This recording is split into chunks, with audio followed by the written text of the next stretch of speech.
நம்மளை ஏன்டா எல்லாரும் எதுக்குறான்? நீ ஒரு தடவை கேட்டு நம்மளை ஏன்டா எதுக்குற? திட்டிக்கிட்டு இருக்கான ஏன்டா?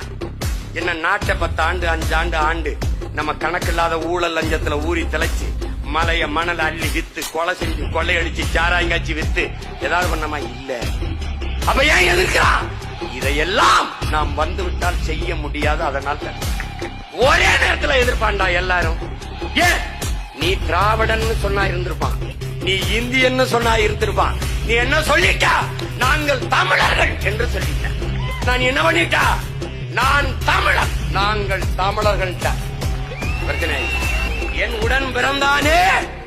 இங்க இந்துக்கு என்று அரசியல் இல்லை, இஸ்லாமியருக்கு என்று ஒரு அரசியல் இல்லை, பாதுகாப்பான அரசியல் இல்லை.